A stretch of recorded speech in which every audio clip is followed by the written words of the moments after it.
Ladies and gentlemen, we would now like to present to you and formally introduce Bob, Cos, and Arthur, the Play No Games podcast.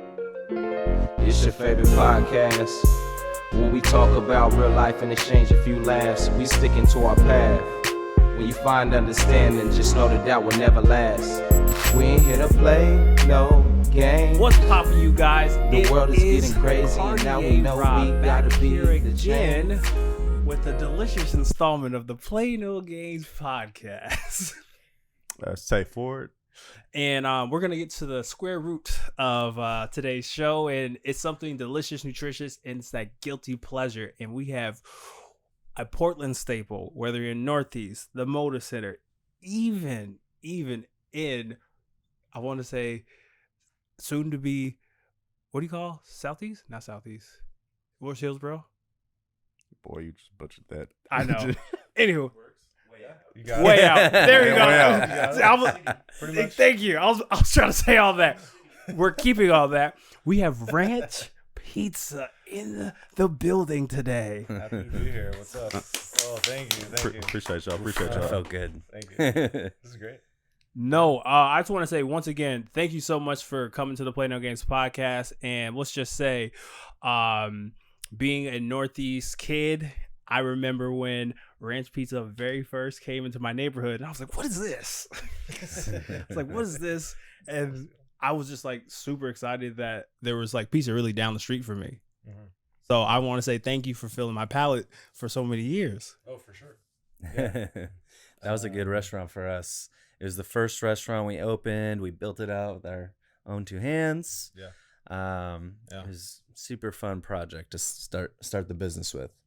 Yeah, it was. If you came in the early days, it was probably actually us that was making the pizza then. Oh, wow. So Mm-hmm. we both pretty much, we held it down there. And then once we started expanding, we kind of, hired other people to do it for us pretty quickly. Step out of the kitchen. No, for full disclosure, Rob, he actually put me on a ranch pizza. I never had it beforehand. Yeah. Seen you guys around before, but grew up here as well. Mm. When did you guys first open the doors for your first location? And then secondly, had you worked in the food industry beforehand?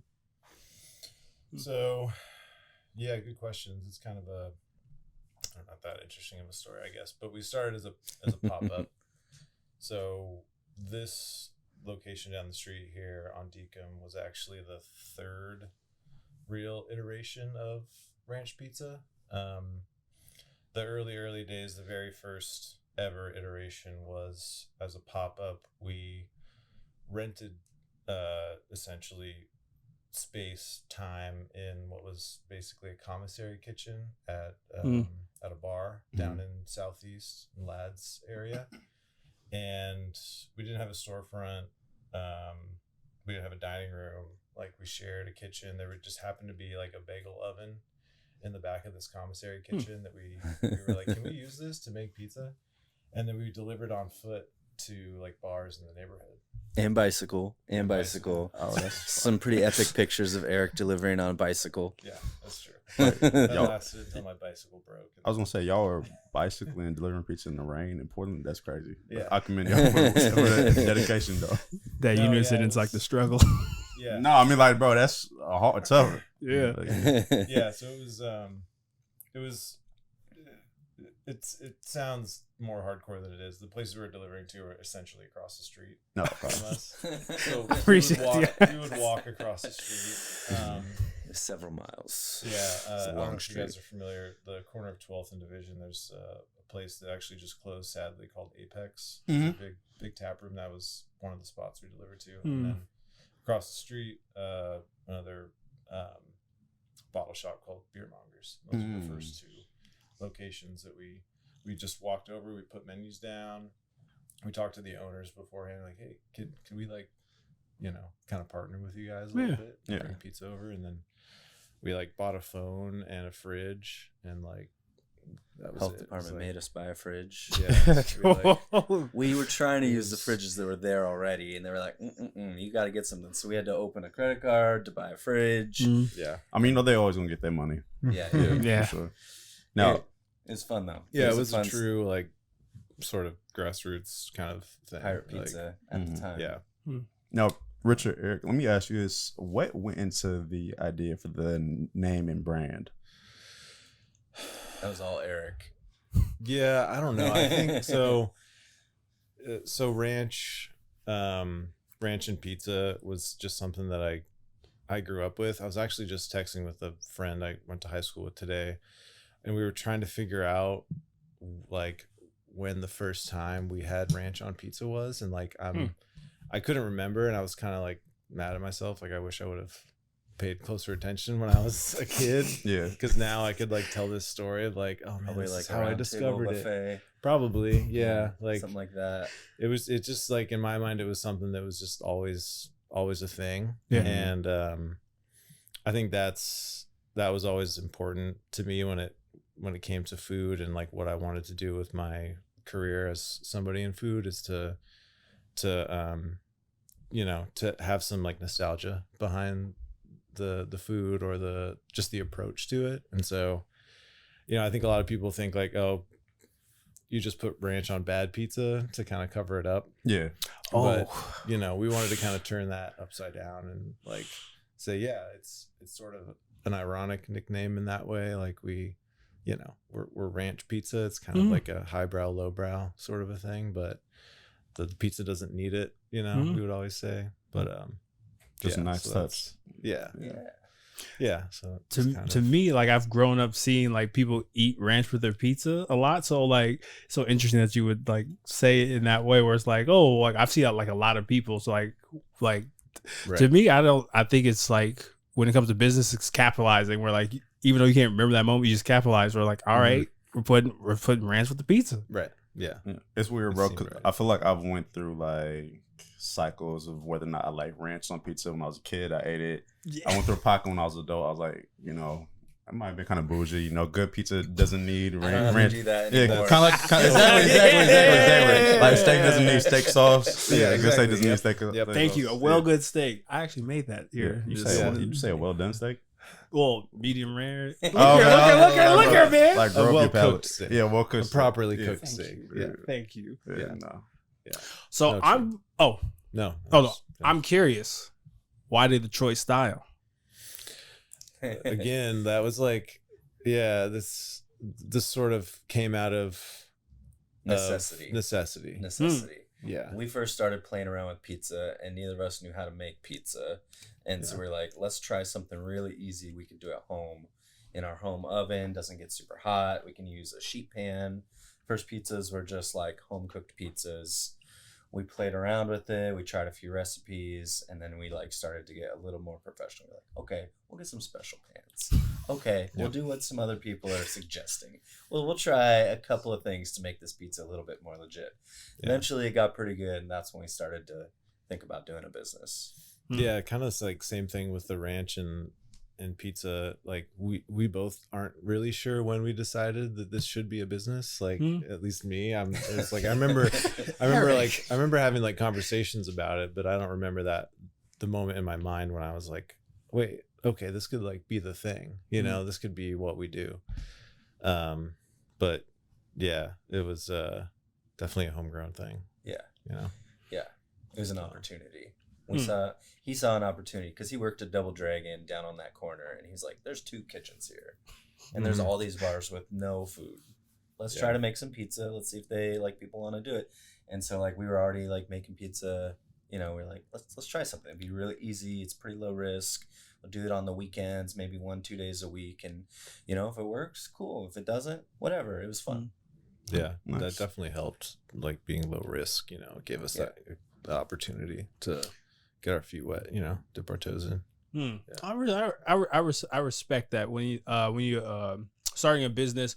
I think a lot of people don't understand like the low risk, high risk, and like just even like having that conception out early about like, hey, like we don't lose a lot if we try this. I feel like that's, you know, so many businesses have these big ideas and don't focus on like the small things at the beginning. So that's like super dope to actually like really hear, you know, from business owner to business owner. I'm like, because I'm always thinking about the high risks. Yeah. If things don't work out, which actually allows me to just like ask Eric, because you kind of already were kind of like got this question answered, where when people like look at ranch, the Sicilian Detroit style and like the criticism that gets. And I'm curious, like, how do you all like deal with that where people are like, pizza's supposed to be like this? Oh, totally. Yeah, 100%.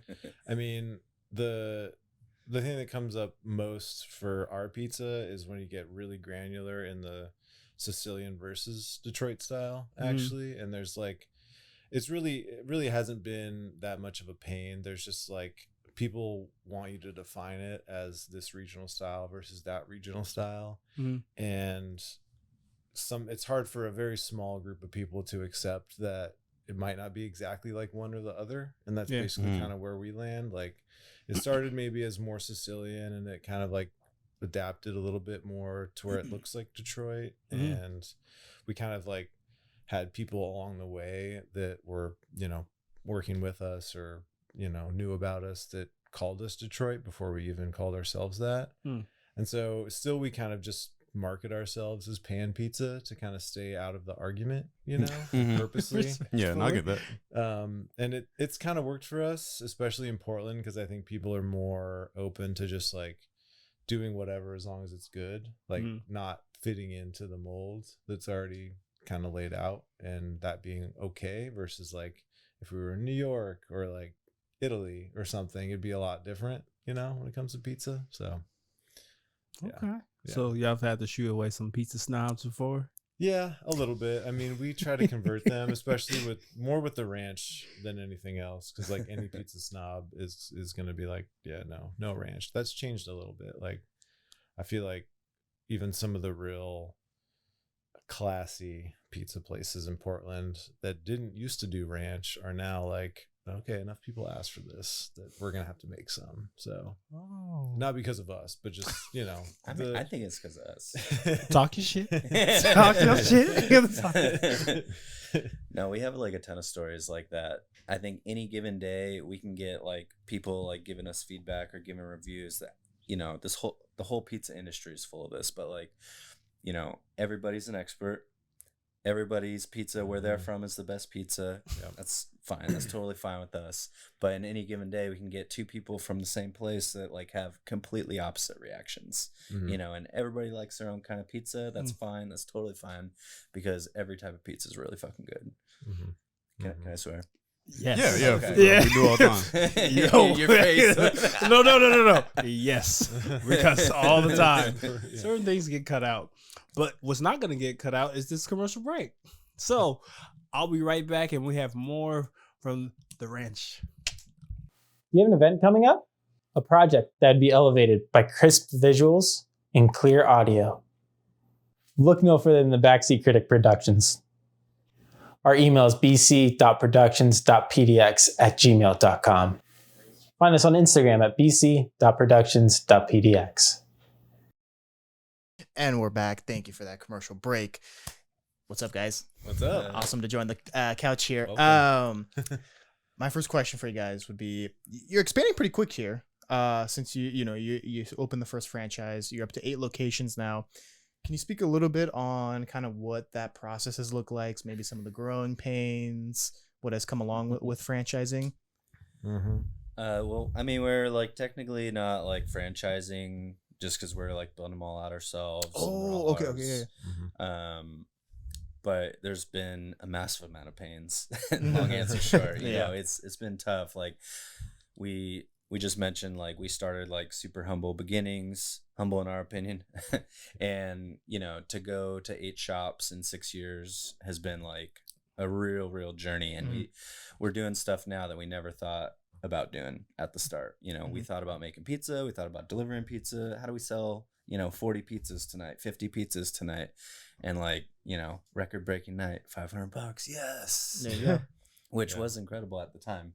But like our lives are totally different, and unfortunately like most of our growing pains are like just training up the right people, getting enough people, keeping the lights on. It's all like none of it's in the kitchen at this point, because we have pretty dialed pizza, and pretty dialed like central crew, but it's totally like just running a business now.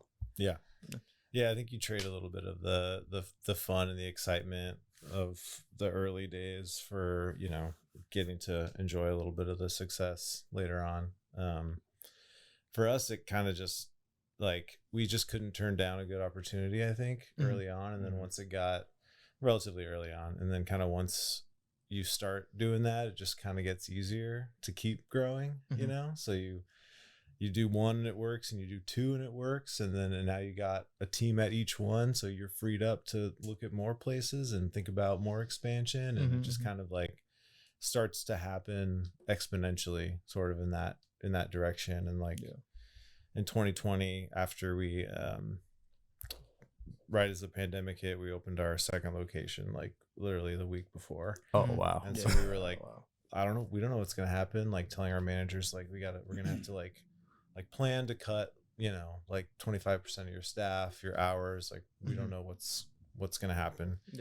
And it turned out it was like kind of the opposite through the pandemic for pizza. Like we really lucked out, and some opportunities came our way because like other places closed, and because we were one of the only people that was, you know, one of the only businesses that were seriously considering opening new locations at that time, and we're kind of flexible and like open to it, versus most restaurants just like passing, like you know. It's funny you say that about the pandemic. I won't give them any free promo, but Jesus, I did a panic sale with some of my stocks, and then within a month, I did the calculations after selling the week the pandemic hit. A month later, I lost over a potential $19,000. Man, that hurts. No, it really does. Sorry. But, Sorry for your loss. Yeah, sorry for your loss. it is what it is. It is what it is. Fuck Papa John's. No, Papa's in the house.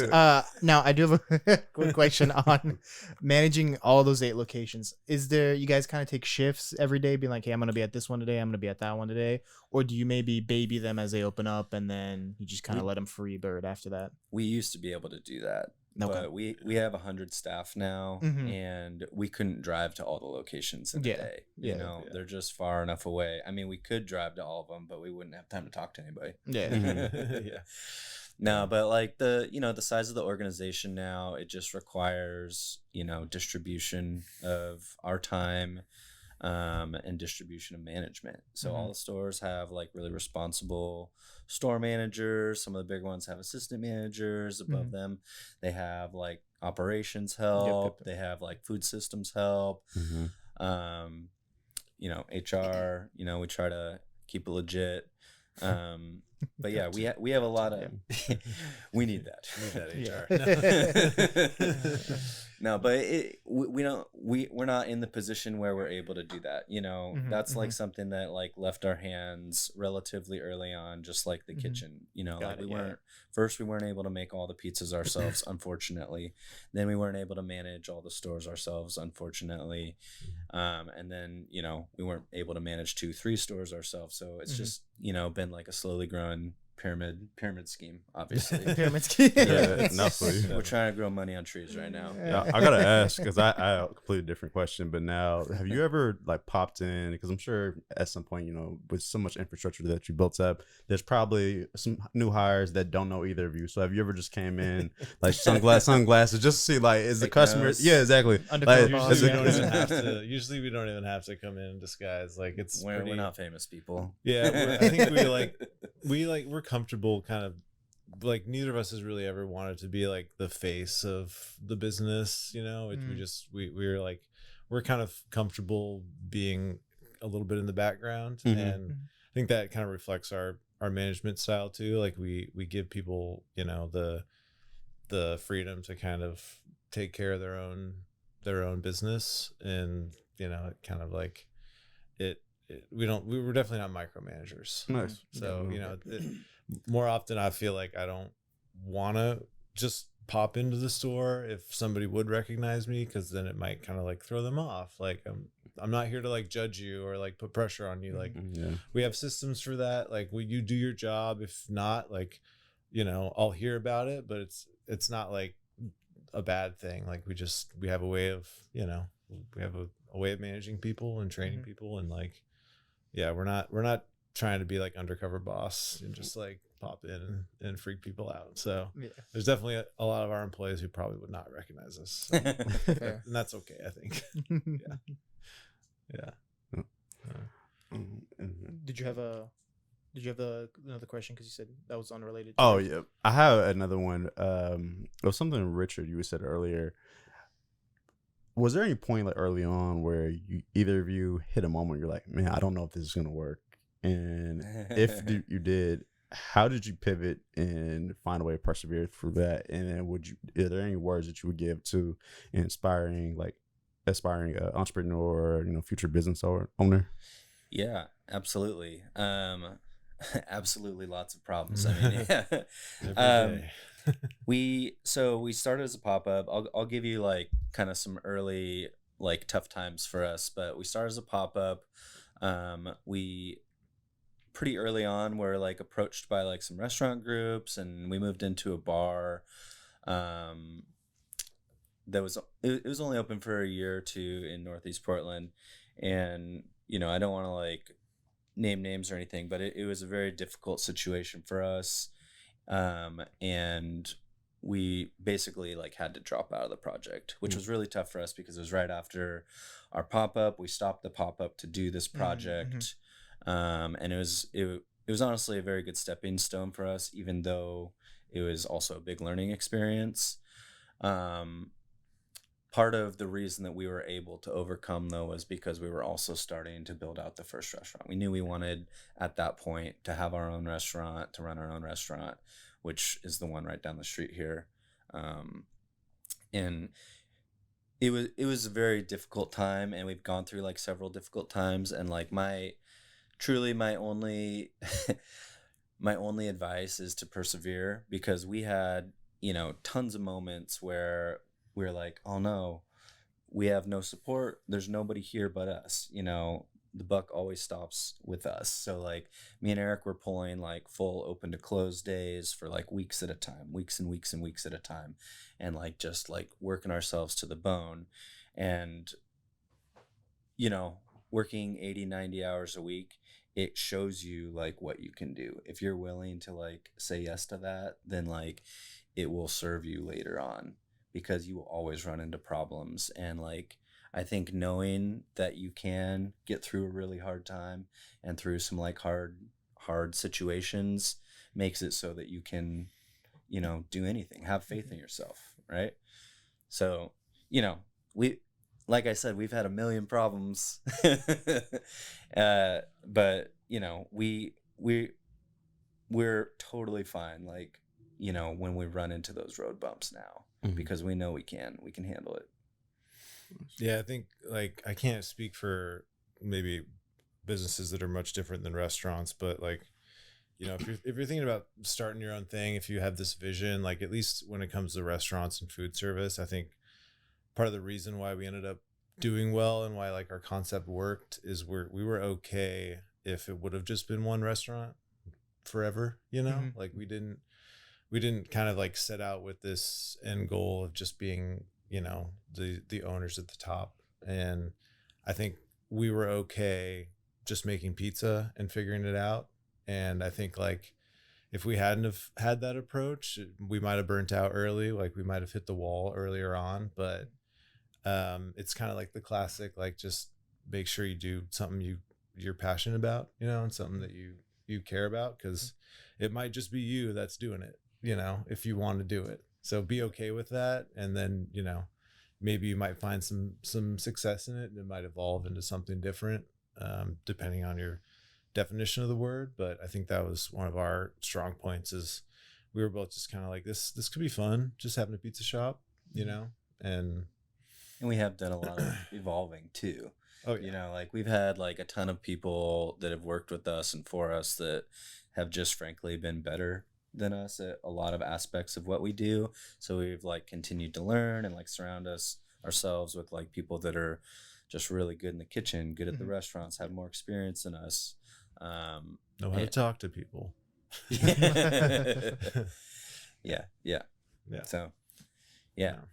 Fantastic. I'm curious, is there anything that just bombed, like from a business idea standpoint, or maybe a pizza that was just like, Ugh, like let's not do that one again.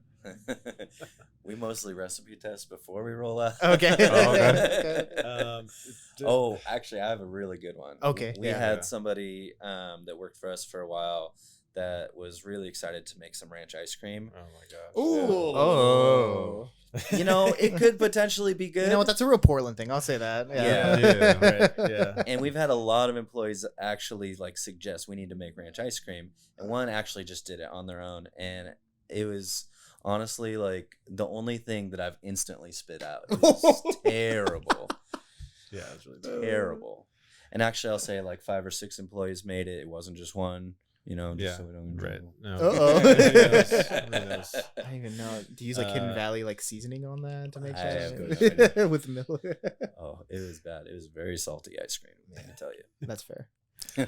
Yeah, I think we've I mean, especially in the beginning, we've had some like very very less dramatic flops in terms of like just stuff that wouldn't sell. But I don't know. I think it wasn't the fault of the thing, of the item. Like it just, you know, we tried to put like a antipasto plate on the menu at some point, and we were just like, yeah, people don't want that. You know, it's okay. I think you can't be too proud as like a chef, you know, artist type person. Yeah. And you like, if you really want the business to work, you sometimes have to like swallow your pride and be like, yeah, this doesn't work. This doesn't make sense. And you have to be okay being like, okay, maybe we can't run that pizza because even though we really like it, nobody's buying it, and we have to bring in this special thing and that special thing just to keep it on the menu. And you draw the line wherever you want to draw the line, and there's a lot of great restaurants and like great dishes and food that, you know, people have discovered that might not be the best selling or biggest money making item, you know, on the menu or whatever, but you just kind of have to decide what makes sense for you, and you know, in that sense. And kind of we've got it pretty streamlined at Ranch. We keep it pretty simple, and we kind of know what works, and you know, we're okay with that. There you go. I love that. I do miss the creativity sometimes, but getting to do stuff like this special, you know, is fun. And I do still insert myself into that process, even though there might be other people that could just handle it better than me. It's like, that's one thing that I like keeping. Now I'm curious, with the pizza you brought us today, is this fully just you just spitballing ideas and creating this, or how did the process come for that? So for this one, like I don't know, I always like doing pizzas that are like a pizza version of something else. It's pretty simplistic, but like the special we did before this was a Chicago style hot dog pizza. Okay. Yeah. And it's just like kind of silly and lighthearted and like a little bit obvious, but like it can be really good, and you can make it good. Absolutely. And so we've always kind of wanted to do a cheeseburger-ish pizza, and just the way that like the chopped cheese sandwich is basically a cheeseburger, but just kind of like composed differently, worked a little bit better on the pizza, and then it seemed like a little bit more of a unique approach. Absolutely. So, and the hot dog one worked. It got people's attention, so we kind of like stuck in that ballpark. And Sando again. yeah, Love it. another Absolutely legendary love sandwich. So yeah, it's fun. Absolutely love that. So we talked about how you started, where you guys are at now, and your roles within the business now, and kind of, you know, how you're maneuvering that. Where do you guys see Ranch, let's see, within the next 5 years? This is actually a really funny question because we get asked this a lot by like our employees, Yeah. acquaintances, and Like our literally wives. anybody that's like, oh cool, you're Rancho, what are you gonna do in the next 5 years? And we're like, I don't know. We literally don't know. We've actually like talked about like making a point to actually straighten need that to- out. Yeah, we need to figure it out for Yeah. ourselves. Yeah, I don't know. Like I said early on, we've just taken advantage of good opportunities when they've come our way. So we have never had the real need for like a 5-year long-term plan. And if we did, it probably would turn out differently. So we haven't had the space to do that. Yeah, it haven't had the space or the need or really the time. And it kind of feels like we might be getting to a point where that would change, and we do actually need to look a little bit further in the future. because I don't know, they're just the type of opportunities change when you're a business with 9-8 locations versus when you're just starting out. Yeah, For sure. Thinking about different cities and what would that even look like and how would it be profitable and stuff like that. So absolutely. yeah. Yeah, we're generally kind of in the camp of growth mode. And also we're in the camp of like chicken with its head cut off. The last couple of years, like we've just been playing catch up with the restaurants we've opened, with the new staff we've hired, with the management we've been building up. And so like we're in the position now where we have to make a point where we step back so that we can like provide this direction to the people that are already working so hard for us. If we don't have, the right direction, like for ourselves, like how are we supposed to steer the ship? Yeah. Basically. So We'll figure it out. We've just always been in catch-up mode. We've always been in a spot where we are thinking, what should we have had before we did this? We should have had this and this in place before getting to 5 locations or 8 locations or whatever. So and then before you know it, it's like, we're going to do a couple more, or we can't pass up this spot, so it just, we have told ourselves that coming up here, we're going to try our best to take a little time off, hold ourselves accountable to let it catch up actually a little bit. So we'll, hopefully that'll pan out the way it is, the way we want it to. Yeah. Get a compass going. Yeah, for sure. Yeah. Awesome. Be good. Any more? No. Okay. With that, we're going to go to our second commercial break. Stick with us for a second.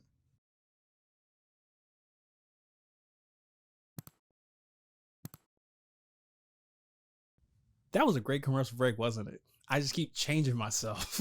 This guy. I know. Look at those cuts and edits. The person who's editing this is probably really, really good. Anywho, the latter half of the interview stop it. Stop. We're trying to be professional, you guys. Can we be professional? Anywho, He's such a hater. I didn't ask you guys a question on the front end, but I have to ask it now after hearing some of the stuff between the ad break and just plainly, individually. Why do you both individually love pizza? Great question. Fat boy question right there. We both love pizza and we both eat pizza all the time, and fat boys at heart. I don't know. It's just always been like one of the best foods. Yeah, I think comfort. I think it really is the nostalgia for me. Like it's like Friday nights, like after a football game, it's like hanging out, in high school late with your friends and like saving up enough money to all get a pizza delivered. It's like that's post-bar it's just slice. Like there isn't a more kind of like iconic sort of like food that is centered around so much like camaraderie between like groups of people other than pizza. I mean, it's the perfect like mass-produced shareable food that's readily available, and I think it's just like that does it for me. Like pizza's totally a group food too. Yeah. You go definitely 3-4 people, you're all sharing big old pie. It's good. It's unique, it's unlike any other food that you really see that you can just go buy at wherever, chain restaurant or All right, random taste story. I was broke one time. This had to be like fall break, my freshman year of college. All of the cafeterias are closed down. I literally had to bum a woman I was like halfway talking to at the time for some money. For some money, so me and my boys I'm so sorry.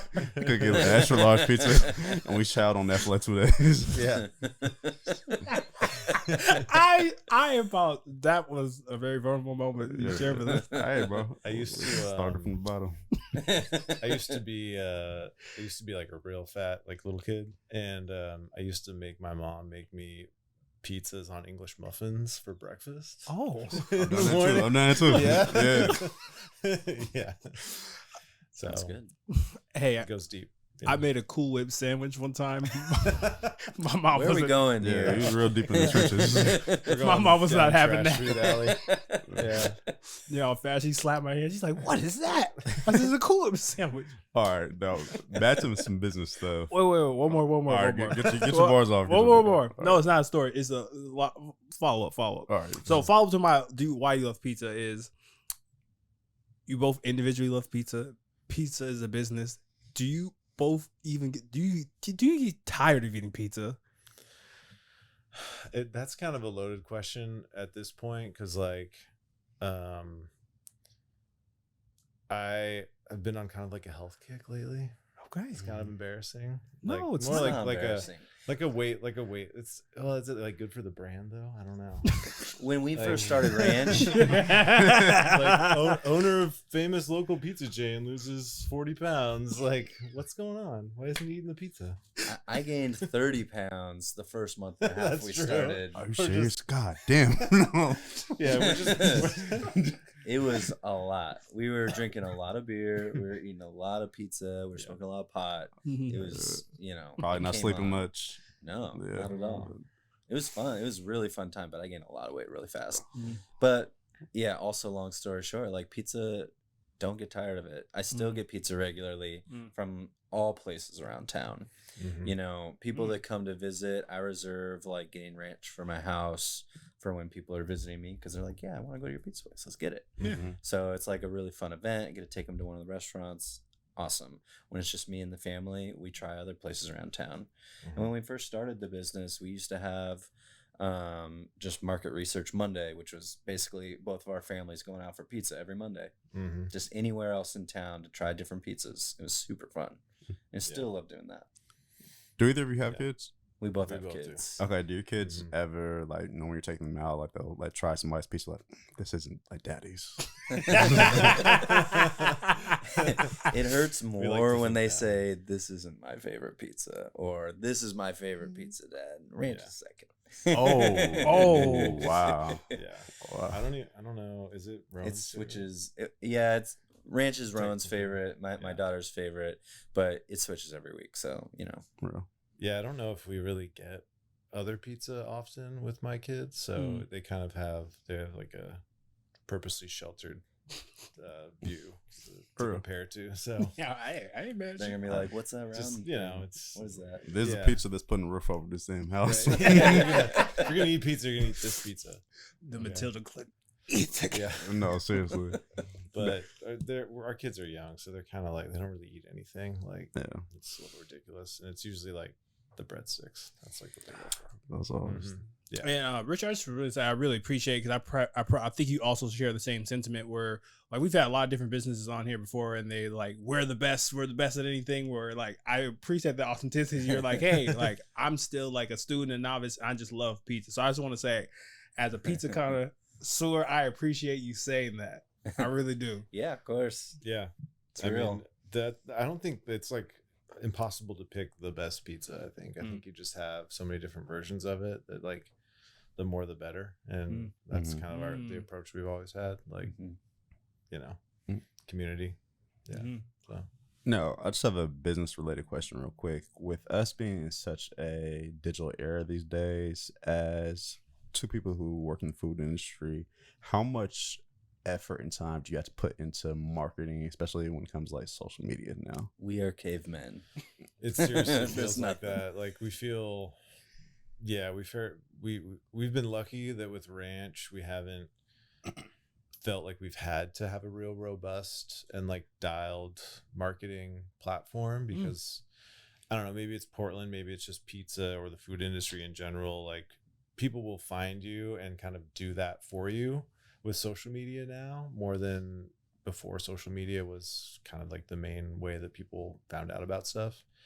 And it's great because then you don't really have to become good at it at all or really worry about it. And you just kind of like post a picture and gain followers. You don't have to worry about like,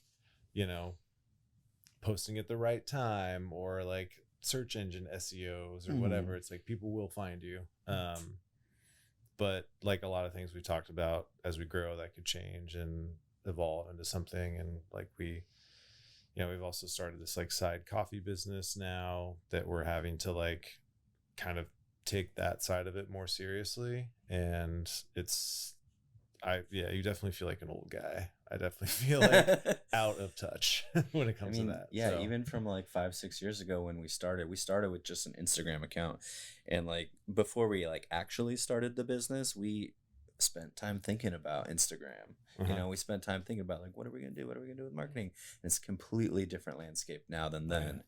And it's also just fully over our heads now too. Like it's changed a lot.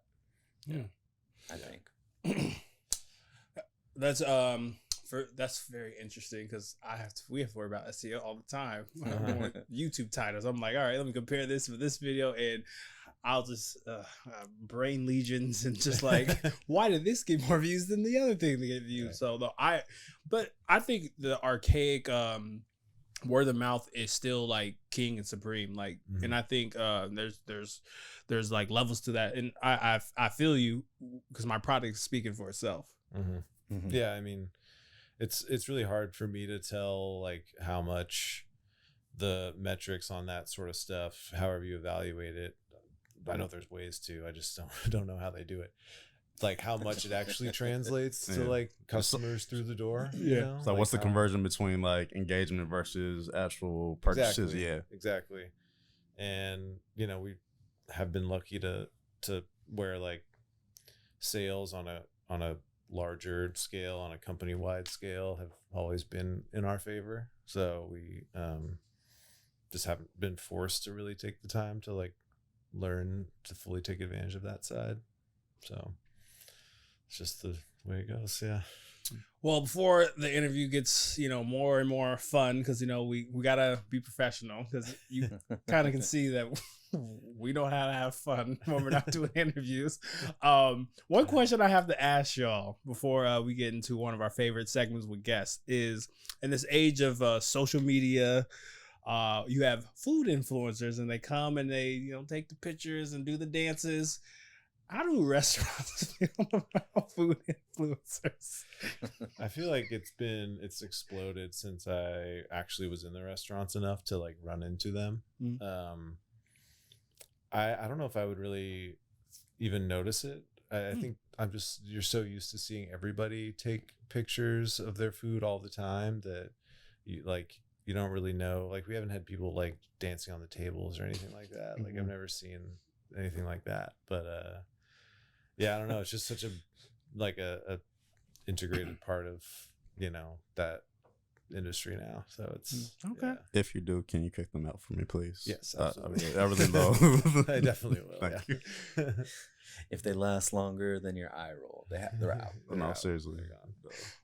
Fair enough. Because you know what I'm talking about. Big groove. Oh my gosh. I've never wished worse on one person. I would like to think that our staff knows they have the authority to do that if it ever comes to it.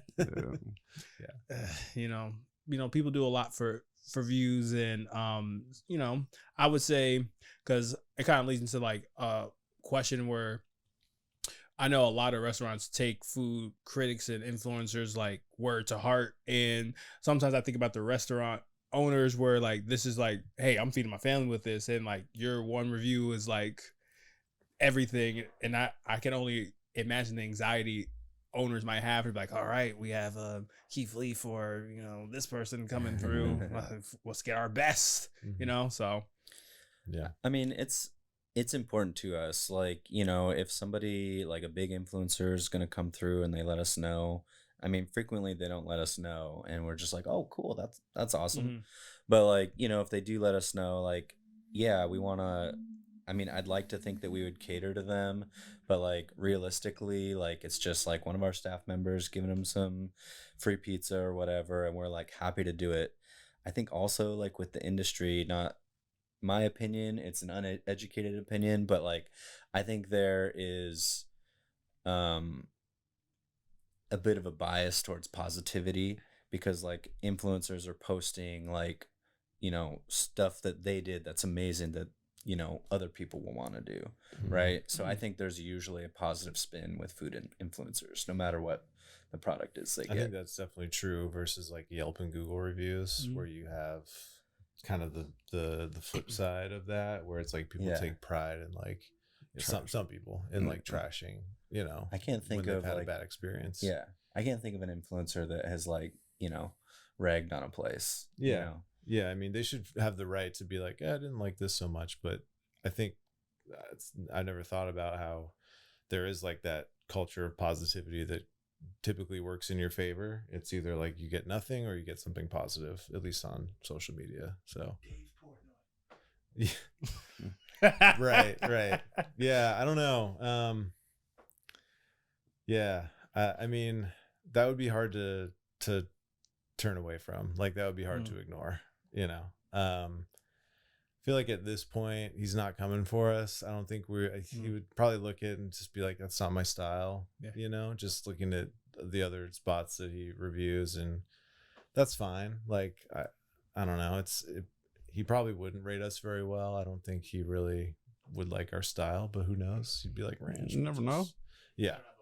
There's one style he likes, and everyone knows what he likes. Yeah. He likes old grandma style burnt crust. Yep. Cheese pizza. Yep. It's No flop. No Yeah. flop. New York style, basic, Yeah.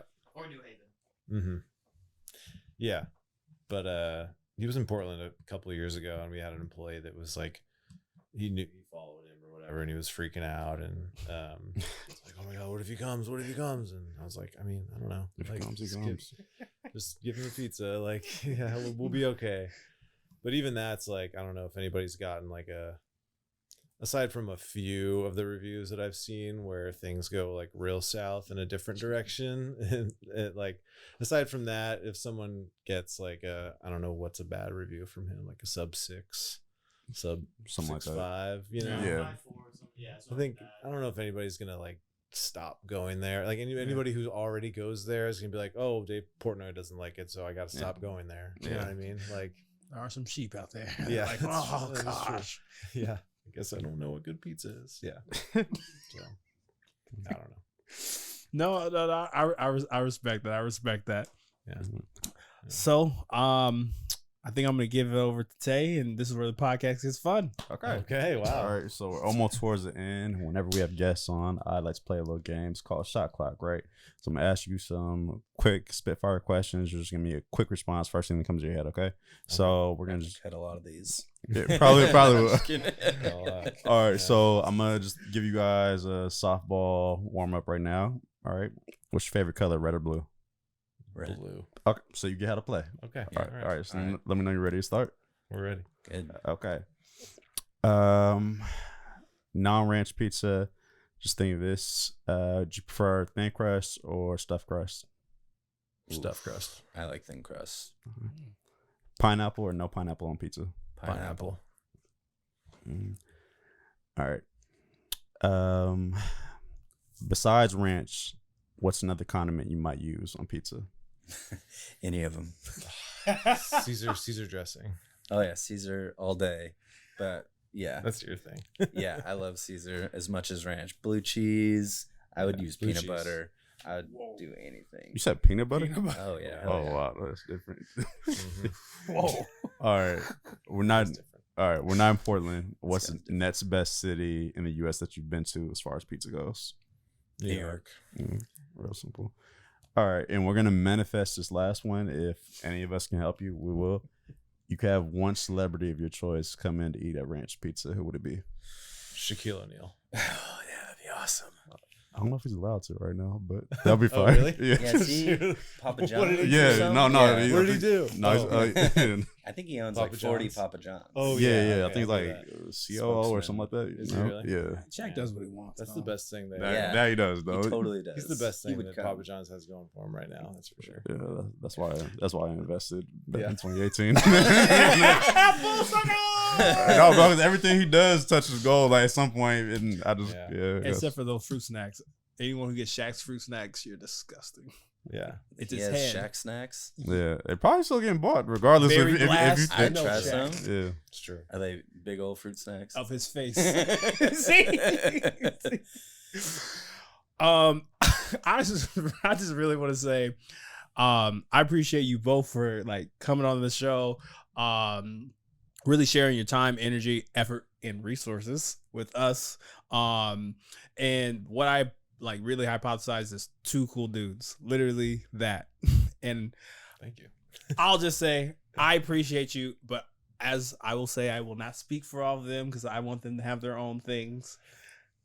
I do as well. I feel like we had a great conversation. Exactly. I love their pizza. I feel as though like I don't know. I would literally just come there for the ranch. I'm not gonna lie. Yeah. The ranch is good. That's It's okay. really damn good. Yeah.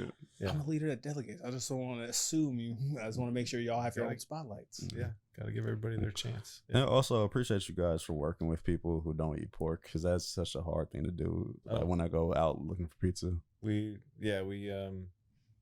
don't know if we have done the best job of that in the past, but you know we'll do what we can.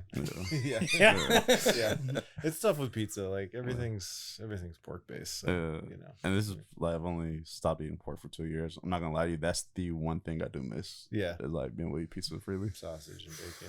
Yeah. And It's well, pretty this good. we brought the right one because that's beef. So Yeah. we're good there. Good. Yeah. Where can we find you guys? So we have 8 locations in the Portland area. Northeast Deacom Street, which you're familiar with. of course. Northwest 21st in Lovejoy. Southeast 11th in Lads Edition. We just opened in Montevilla on 79th and Stark. We are in Happy Valley. We are in Oregon City. We are in Beaverton and Hillsborough. And You got- soon to be Vancouver. Soon to be Vancouver. You guys got a website? ranchpdx.com. Yeah, Come check us out. Order Follow some us on food. Instagram at ranchpdx. Sounds good. We will. Find us on Google Maps. If you like what we're doing, like, comment, subscribe. We're trying to do what they're doing, you know, build businesses for the friends. Yeah. This is Cartier Rob. It's Tay Ford. And we have Eric and Richard. It's great to be here. Thanks for having us. Yeah, thanks for it was having awesome. us. Yeah. No problem. Thank Super you, fun. gentlemen. Yeah. Thank you. See y'all next time. All right, y'all. Probably wondering if I think of you. Sorry, I'm for the bag right now. Yeah, I'm for the bag right now. Yeah, for the bag that I never had. Yeah, you probably mad right now. Yeah, I got a 2-piece now. Shit, I think they call them groupies now.